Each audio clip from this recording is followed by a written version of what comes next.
Hey guys, how you doing? I hope you're well. So today I'm going to talk about why we should read Plato.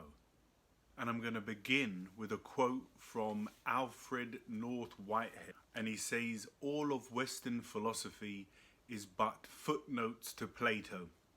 And just to emphasize this very valid point, all of the philosophers would have drawn and taken from Plato and innovated his ideas that he put forth in his dialogues.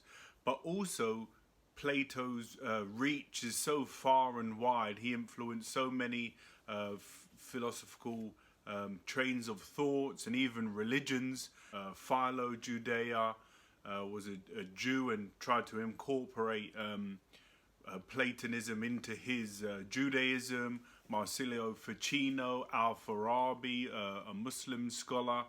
And so all of these men were influenced by Plato.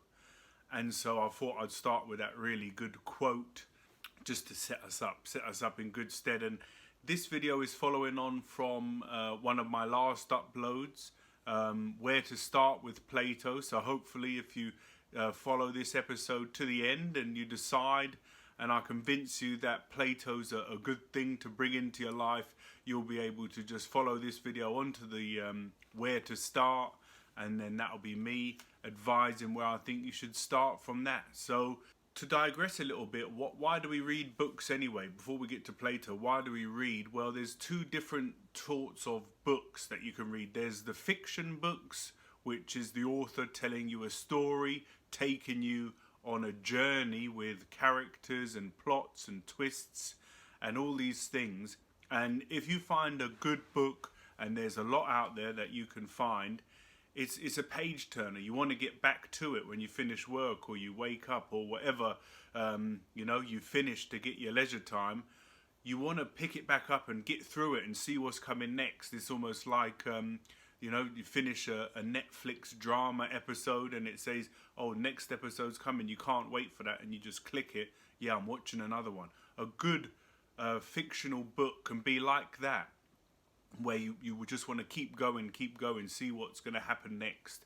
The other type of book is the non-fiction book, where the author is sharing a thesis or an argument, putting all of his ideas about a certain topic or concept into a book and sharing it with you. So in a sense you can get his thoughts directly through the book.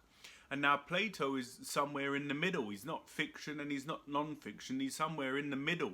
As I shared in the last video, Plato writes in the form of dialogue, so a series of characters talking together, ultimately having a conversation. And there's no better place to see this than in my most recent Platonic dialogue upload, the Symposium.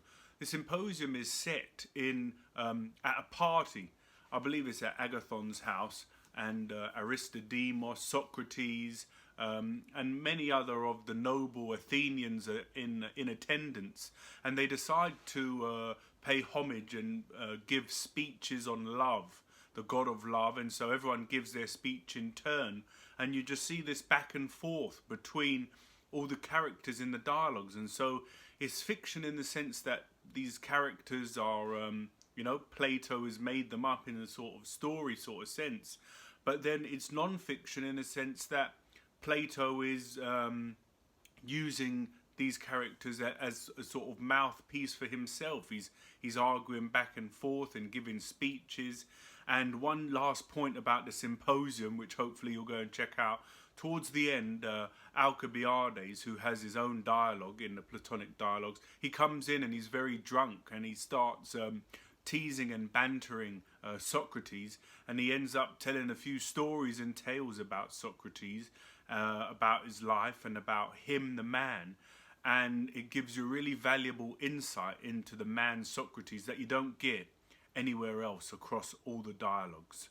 I mentioned before, non-fiction gives you a chance to get into the mind of the author. And to be honest with you, what better mind is there to try and get inside than Plato? So prolific a writer, the father of Western philosophy, his thoughts and how he felt and also the world that he lived in, Athens in Greece in about 300 BC. Like Plato's the father of Western thought and philosophy, arguably Athens of this time, it was like the cradle of Western culture and civilization. So it also gives you an ability to see and perceive the world that Plato lived in. And that's a really valuable insight also.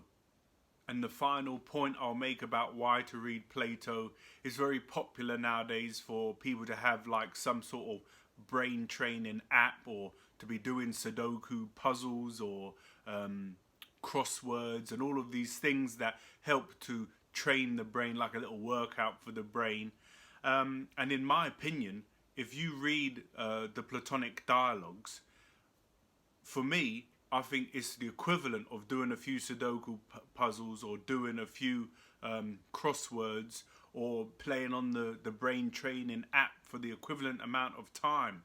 And I say this because Plato doesn't give you any answers in his dialogues. He helps you to ask questions in a really efficient way, and he helps you to inquire and get to the truth of the matter.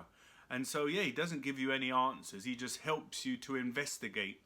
And one of the really, I suppose, infuriating thing for some people who are looking desperately for answers is that at the end of the dialogue, the Gorgias and the Theaetetus are among the longest, close to 3.5, 4 hours. You've got all this talking and all this investigation and all this dialogue, and there's no answers at the end. Often the dialogues will end with Socrates, or the person Socrates talking to, saying, "Oh, I've got to go now, so we'll carry on tomorrow. Okay, see you later." And you think, what's the answer? Why haven't you told me? And it's because Plato, that's not what he did. He wasn't going to give the answers. He was going to help you to form your own views and give you a really good way of inquiring into the answers to certain things. So just to recap why you should read Plato, you get to look into the mind of this great philosopher, this great master, this great thinker. You get to see into the Athens of 300 BC, where you the cradle of Western culture, and you get a bit of brain training, strengthen your mind, strengthen your thought process.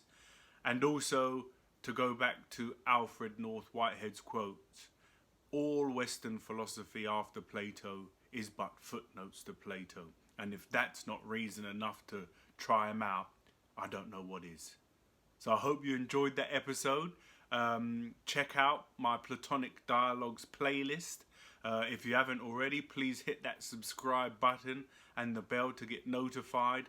And coming up, you'll be able to just click straight on to where to start with Plato if I've convinced you to give him a try. And I really hope I have. I'll see you soon. Take care now. Bye.